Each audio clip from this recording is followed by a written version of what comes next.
زانی عورت کی توبہ کا طریقہ۔ اگر ایک شادی شدہ عورت سے کئی بار زنا سرزد ہو اور مختلف مردوں کے ساتھ اب وہ توبہ کرنا چاہتی ہے اور اسے بہت شدید ندامت ہے، تو اب وہ کیا کرے؟ کیا اس سے نکاح ختم ہوگا اور اس کی توبہ کے لیے کیا شرط ہوگی؟ زنا بہت بڑا جرم ہے۔ قرآن میں اللہ نے فرمایا یہ اپنی خواہش پوری کرنے کا بہت برا راستہ، اور کنواری لڑکی کا زنا کرنا بہت بڑا جرم، شادی شدہ کا تو اور بھی بڑا جرم، اور مرد کا زنا کرنا بھی بہت بڑا جرم، عورت کا زنا کرنا اس سے بھی بڑا جرم ہے۔ تبھی اللہ نے جب زانی کی سزا بیان کی ہے نا، تو عورت کا ذکر پہلے کیا۔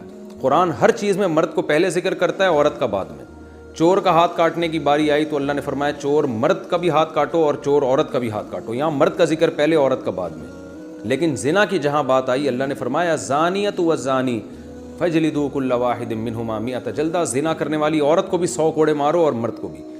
تو یہاں عورت کا ذکر پہلے اس لیے کیا کہ عورت میں زنا کی رغبت کم ہوتی ہے اور اس میں حیا بھی ہوتی ہے، اس کے باوجود اس کا زنا کرنا یہ بہت بڑا جرم ہے۔ مرد کا بھی زنا کرنا بہت بڑا جرم ہے، سزا اللہ نے دونوں کی ایک رکھی ہے، لیکن حقیقت میں یہ فرق ہے ان میں، یعنی عملی طور پر دونوں کی جرم میں فرق ہے۔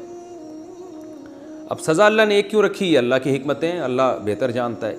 تو شادی شدہ عورت اگر زنا کرے تو یہ اتنا بدبودار جرم ہے کہ قرآن کہتا ہے کہ اگر یہ ثابت ہو جائے گواہوں سے اور اقرار سے ایک مخصوص طریقے سے، تو ان کو زمین میں گاڑ کے پتھروں سے ہلاک کر دو۔ تو اس لیے بھائی اگر کسی عورت سے بھی یہ جرم ہوا ہے یا مرد سے، تو یہ بہت بڑا جرم ہے، ہلکا نہیں ہے۔ اب اسلامی حکومت نہیں ہے، لہذا اللہ نے پردہ ڈالا ہوا ہے اگر جرم کے اوپر، تو اب سزا تو جاری نہیں ہوگی رجم والی، اور وہ اپنے اوپر خود سے جا کے جاری کروانا بھی کوئی شریعت میں اچھا کام نہیں ہے۔ اب یہ ہے کہ چھپ کے گڑ گڑا کے اللہ سے بہت زیادہ توبہ کرے۔ اللہ غفور الرحیم ہے، بڑے بڑے گناہوں کو معاف کر دیتا ہے، اور آئندہ کے لیے ولا تقربوا الزنا، قرآن کہتا ہے ایسے کام بھی مت کرو کہ زنا کی طرف تمہاری رغبت ہو۔ تو اس خاتون کو چاہیے کہ خوب گڑ گڑائے اللہ سے اور کچھ صدقہ خیرات بھی کرے، اور دوبارہ من تاب وآمن وعمل عملا صالحا، جیسے اللہ نے سورہ فرقان میں فرمایا جو توبہ کر لے گا اور اپنے عقیدے کو مضبوط کر لے گا اور آئندہ نیک اعمال اختیار کر لے گا، تو اللہ اس کے گناہوں کو معاف کر دے گا۔ تو ان کو چاہیے خوب اللہ سے توبہ کریں اور آئندہ کے لیے اپنی زندگی تبدیل کر دیں۔ اللہ غفور الرحیم ہے، اور پھر سچی توبہ کرنے کے بعد اس جرم کو بھول جائیں، نہ کسی کے سامنے تذکرہ کریں، نہ خود سوچیں ایسے جیسے کبھی کیا ہی نہیں ہے، ایسے اپنے بارے میں یہ ذہن میں رکھیں کہ جیسے میں نے کبھی یہ کیا ہی نہیں ہے، بار بار اس کو سوچیں نہیں۔ پھر ناجائز تعلقات میں لیے گئے تحفے کا حکم۔ اگر کسی کا ناجائز ریلیشن ہو اور محبت میں تحفے کا لین دین ہو، تو کیا اب ان تحفوں کا حکم کیا ہوگا؟ کیا وہ واپس کرنا ضروری ہیں؟ اگر اب اس بندے سے رابطہ نہیں ہے تو کیا اس سے رابطہ کر کے اسے سارے تحفے واپس کیے جائیں یا اس کی قیمت واپس لی جائے، اس بارے میں رہنمائی فرمائیں۔ دیکھیں، اگر کسی سے خدا نخواستہ ناجائز تعلق تھا تو اس نے جو گفٹ اس تعلق کو پیدا کرنے کے لیے دیے، یعنی کسی نے کسی عورت کو گفٹ دیے، نیت اس کی یہ تھی کہ تاکہ اس گفٹ سے یہ میرے ساتھ ناجائز تعلق رکھے، اور خاتون نے بھی لیے اسی نیت سے کہ بھئی میں اس لیے لے رہی ہوں تاکہ میں اس کی خواہش پوری کروں، اس کے ساتھ ناجائز تعلق رکھوں، تو پھر تو یہ گفٹ کا لین دین بالکل حرام تھا، اور اس خاتون کے لیے اس گفٹ کا استعمال جائز نہیں ہے۔ اس کو صدقہ کر دیں، وہ یا اس گفٹ کو یا اس کی قیمت کو۔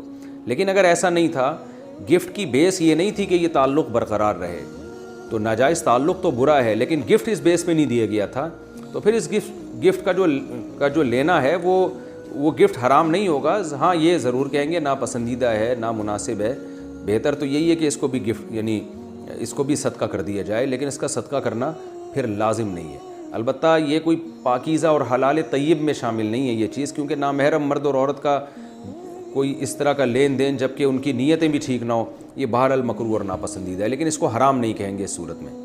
ہمارے زمانے میں زنا کی توبہ کیسے ہو؟ محمد فائق صاحب بھوپال سے پوچھتے ہیں، اس زمانے میں زنا کی توبہ کیا ہے؟ یہی ہے کہ بس اللہ کے سامنے گڑ گڑائے، کیونکہ بہت بڑا جرم ہے۔ وَمَن يَفْعَلْ ذَلِكَ يَلْقَ أَثَامًا، قرآن کہتا ہے جو زنا کرے گا نا وہ بہت بڑے گناہ سے اس نے ارتکاب کیا۔ يُضَاعَفْ لَهُ الْعَذَابُ يَوْمَ الْقِيَامَةِ، قیامت میں اس کو بہت شدید عذاب دیا جائے گا، اس لیے بڑا سخت جرم ہے، ہلکا جرم نہیں ہے۔ خوب اللہ کے سامنے گڑ گڑا کے توبہ کی جائے، رو کے معافی مانگی جائے، رونا نہیں آتا تو رونے جیسی صورت بنائی جائے، اور اللہ کے غضب کو ٹھنڈا کرنے کے لیے کچھ صدقات و خیرات بھی کر دیا جائے تو زیادہ اچھا ہے، اور ساتھ ساتھ پھر آئندہ ایسا کام ہی نہ کیا جائے جس سے اس گناہ کی طرف رغبت ہو، یعنی اس گناہ تک پہنچانے کے تمام ذرائع اور وسائل کو بند کر دیا جائے، یہ سچی توبہ ہے۔ تو پہلے بھی یہی تھی، آج بھی یہی ہے۔ البتہ اگر 4 گواہ اس پر گواہی دے دیں، حکومت اسلامی ہو اور پھر وہ حکومت سزا دے، وہ ایک الگ بات ہے، لیکن آج کل وہ نہیں ہوتا، بس توبہ استغفار کریں۔